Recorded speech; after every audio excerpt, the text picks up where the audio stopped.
Welcome back to GTD. We are back in our summer setup. You saw a little bit of this over spring break when we were away, but we're back here for summer. A little glimpse of like COVID, is what made this possible, really, with like the work from home and the ESPN FaceTimes and Zoom calls, whatever. And that's what we're doing. We've adopted that for this summer, so you can stare at a lovely background if you don't want to stare at our faces, or you can just put your phone on the counter and listen or whatever while you're doing your chores.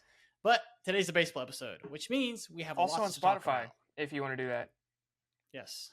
Shameless plug. Not really. We love plugs. But Yes. this is Rivalry Weekend, or coming off of Rivalry Weekend. So it's a great opportunity to kind of see, how your teams are going to do in like a playoff environment, depending on, the rivalry, right? Like some rivalries mean more than others. You think, as far as this weekend goes, Angels Dodgers, the Subway Series is a big one. So it's a really good taste to how your team and fans are going to like react in this kind of environment. And there's a few headlines that I think, Michael, you're going to get into one a little later with a player that we can really take away from this series, But let's get right into that. What was your kind of highlight for Rivalry Weekend, if you will? Well, I think the kind of low-hanging fruit here is my highlight of the Reds sweeping the Guardians for the first time in over a decade and all but securing the Ohio Cup. That was super fun. But outside of that, how about the Angels going 3-0 in Dodger Stadium on the Dodgers? That was fun this weekend. I don't know how much of those games you got to catch, but that was a very enjoyable series as well. I think the Twins-Brewers games were fun, which usually those are two teams I'm not tuned into at all. And then I think the best game of Rivalry Weekend was actually the absolute pitcher's duel. That was Hunter Brown versus Jacob deGrom early in the weekend. Both of those guys showed out. They both went 8 innings. DeGrom allowed no runs. Hunter Brown allowed 1, and that ended up being the difference. It was absolute cinema between those two. I think it was the best game of the weekend easily. Yeah, no, I mean, me and you have talked about this on the show and off the show, off camera. We love pitchers duels. We love watching pitchers just kind of pick hitters apart in old school baseball. We love the offense and the explosive home runs and stealing bases and all that. But we really do love pitchers duels. And like you said, the Angels going in and sweeping the Dodgers is a big confidence boost, especially after they've lost some key players to injuries. It's really good to see them that they can still win without those players and still go out and win pretty good teams. And with the American League being what it is, all it's going to take is a team to get hot. I mean, you saw it with the Twins. A Twins are a team that we were giving no shot, not just us, the baseball world was giving practically no shot to make the playoffs 15 days ago. And now you're like, okay, there's no chance they don't make the playoffs. The only reason we're saying, they're not a lock for the Central is because the Tigers have just been right there with them ever since the Twins started winning. But yeah, I think the Twins is a big highlight. I know they dropped one of those games, but God, the run they were on, and we'll get into that a little later. But yeah, I think the American League really showed some prowess this weekend. We talked about the National League a lot earlier this season. I think the American League's starting to figure some things out. Yeah, there are definitely a lot of fun performances from those guys. I think another big one was the Mariners 3-0 over the Padres. That was a big American League performance from this past weekend.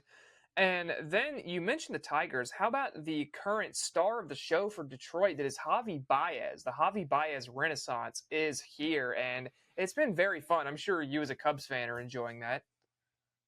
Yeah. I mean, he's right here in this picture. It's no secret. I'm rooting for those guys, and it's really, really special, really cool to see him kind of bounce back. I think he's probably going to be a lock for comeback player of the year. I don't think anybody's doing what he's doing, and 2, what he's doing after what he's done the last two years or since his time in Detroit started, really. But yeah, I mean, props to him. Switching positions, locking it down. He's an athlete. You saw him at third, short, second. I mean, he's an athlete on the field. Wherever you put him, he's going to make plays. Kind of like Fernando Tatis when he switched to outfield. So yeah, props to Baez. Really, really excited for that. Yeah, but overall, I think that Rivalry Weekend was a big success. I liked it a lot. I know there were a couple people that I've seen wanting to change and have like the Padres play the Dodgers instead of the Angels play the Dodgers. Stop it with the Padres-Dodgers rivalry narrative. If you want, the Dodgers have the Giants as a division rival. The other teams are rivals because they're in the division. That there was the one fun like postseason thing with Padres Dodgers, until that becomes a more evenly balanced thing, rivalry weekend should be Angels Dodgers, in my opinion. It's crosstown, they're right there. Let them have at it. The Padres and Dodgers already play a billion times throughout the year. What about Cubs Cardinals? That's a lot of people have talked about that one because Cubs Cardinals is right there with Yankees Red Sox. It's one of the top rivalries in sports. Now Cubs White Sox have their history. The cross, I mean, there's a lot there. But as far as if you're going to call it rivalry weekend, how would you feel about switching maybe that to Cubs Cardinals? I think that's a little bit of a weird one. Did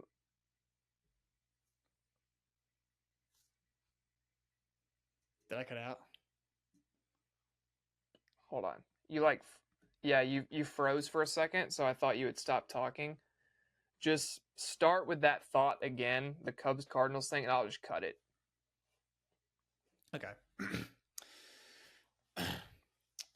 So, what about switching the Cubs White Sox to Cubs Cardinals? You mentioned Angels Dodgers, and I agree with you on that one. But a lot of people have mentioned, rivalry weekend. Cubs Cardinals are right up there with Yankees Red Sox and one of the top rivalries in sports. So, what about switching that one?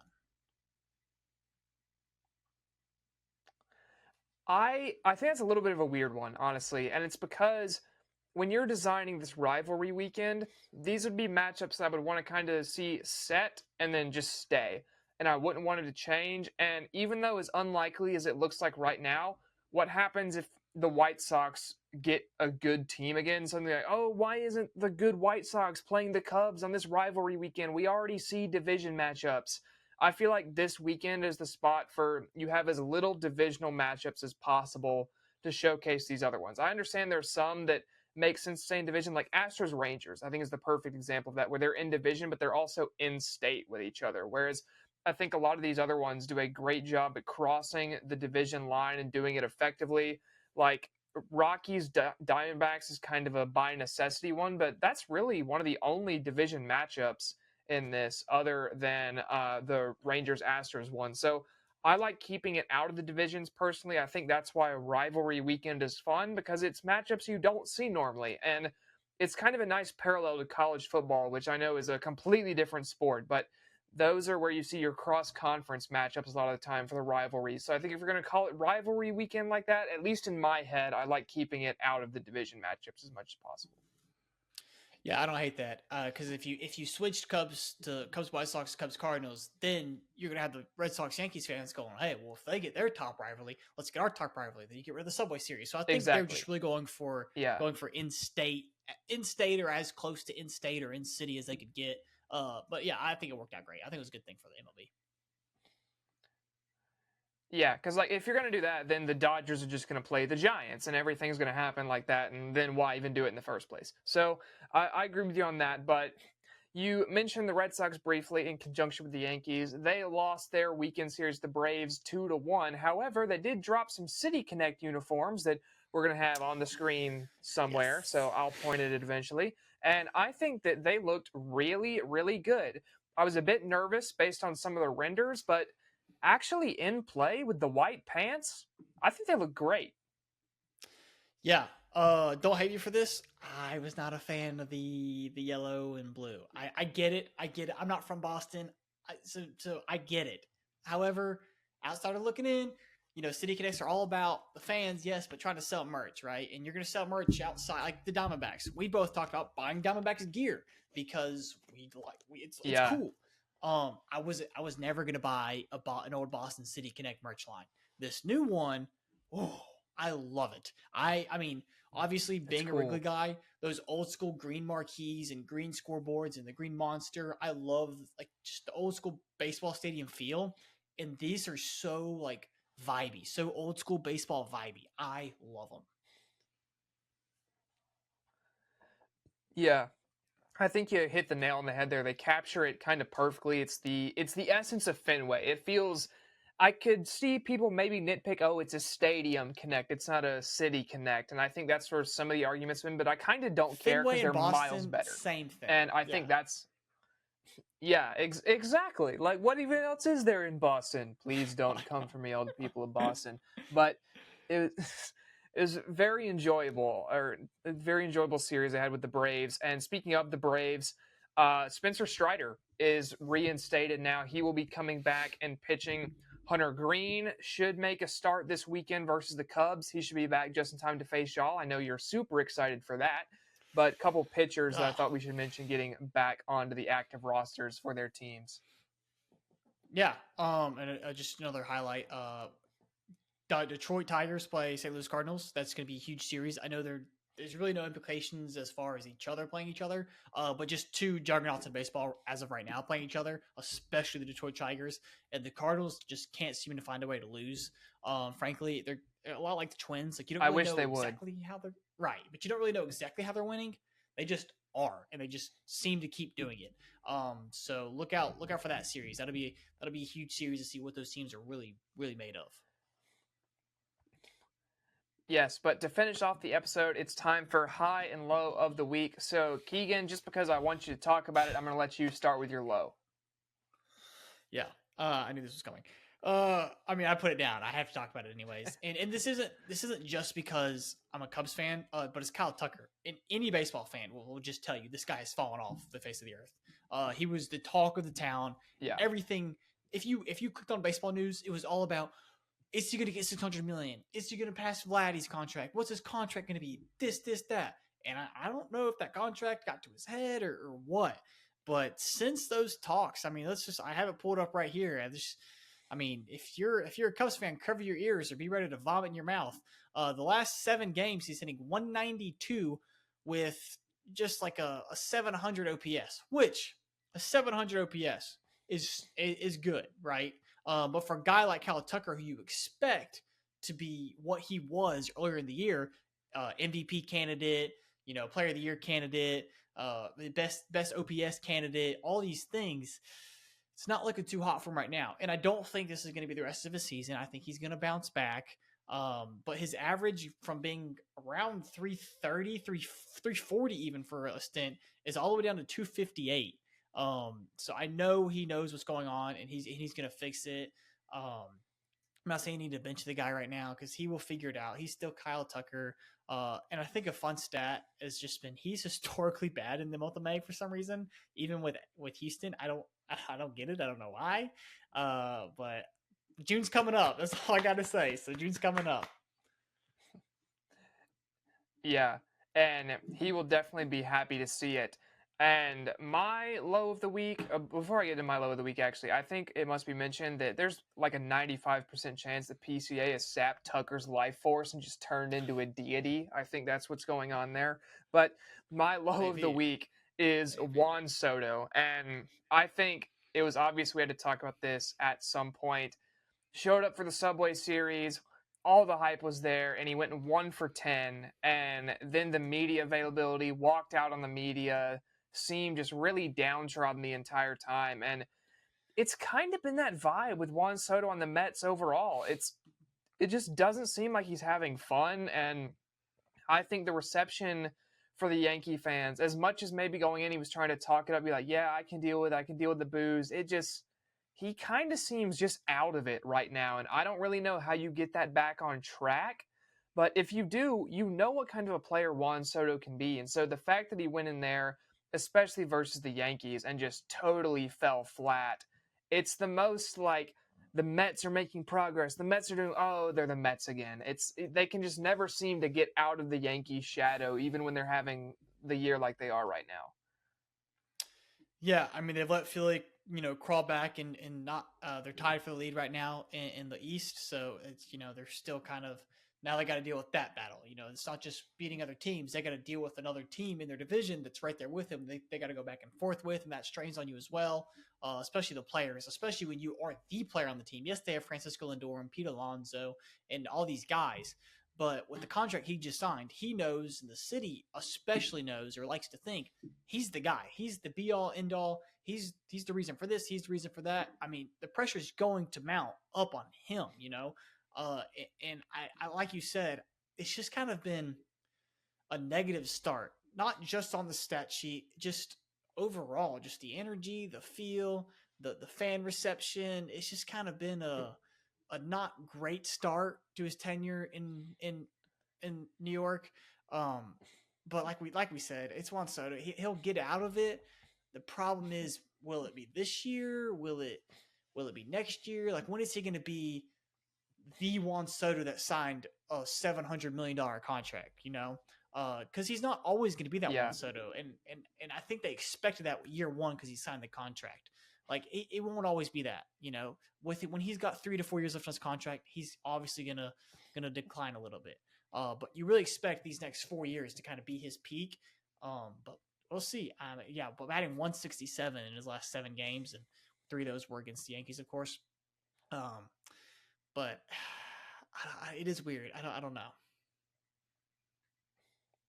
Yeah, we'll see if he figures it out. Like you said, obviously if he does, he's one of the best players in baseball. But I'm going to move on to my high now. And my high is Will Benson, back up from AAA and raking for the Reds. Yeah. Has hit 5 home runs in 4 days over the weekend, including the Ohio Cup. And then today versus the Pirates in a 7-1 win, he doubled as well. He's hitting in the 320s right now.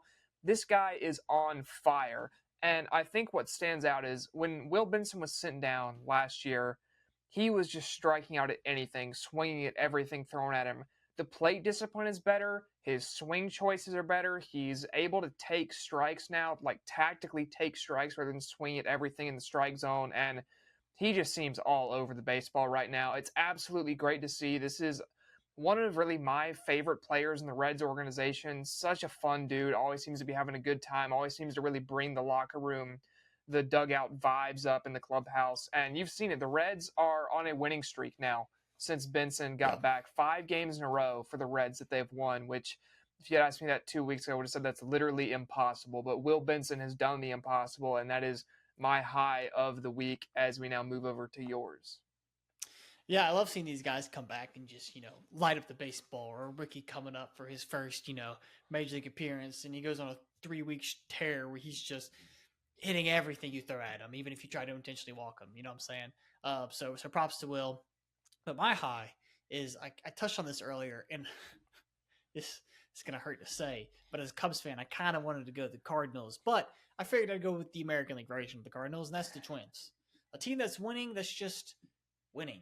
Now, the Cardinals and Twins are winning in different ways. The Cardinals are leaning more on their offense and their pitching staff, and the Twins are doing the exact opposite. They're sitting around 20th in every offensive stat, just about. It's really been their pitching. I mean, they're 20th in runs scored. Their team's only batting 242 as a whole with a 696 OPS. To put that in perspective, Detroit, who they're right behind in their division, has a 260 with a 754 OPS and has 257 runs scored, almost 100 more than the Twins. So, well, not 100, about 50 more than the Twins, which is still, at this point in the season, a lot of runs scored over another team. So that it's really been their pitching that's really allowing them to do this. They're around, they're sitting at around 6th to 8th to 9th, depending on what stat you look at. But an ERA, my friend, 3rd. They have the 3rd best team ERA in baseball. And It's really been the back end of their bullpen has come in and shut down games, and it's proven time and time again. Yes, your middle relief can be a little shaky, but if you just have 1 or 2 dudes in the back end that can lock down the wins, 1-run game, 2-run game, 6-run game, that goes miles. And you're seeing that with the Twins right now. And their starting pitching's been on a really hot streak. I don't know how long this will continue with the Minnesota Twins, but I feel like I've been saying that since they won 3 in a row. So we'll see. Now the win streak is over, but they're still on a tear.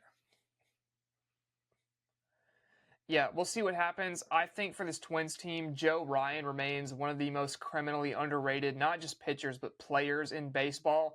That guy is absolute nails and does not get the credit for it. Johan Duran has been cooking in that closer role, closing out games for them. And you know what to say, just Twins, baby. I believe that's the saying that the Raiders use. But it's been a good couple weeks of baseball for them, good couple weeks of baseball overall. But as they move out of May and into June over the next couple of weeks, we'll continue to keep you guys updated. Getting exciting. But for now, that's been baseball for this week. That's Keegan.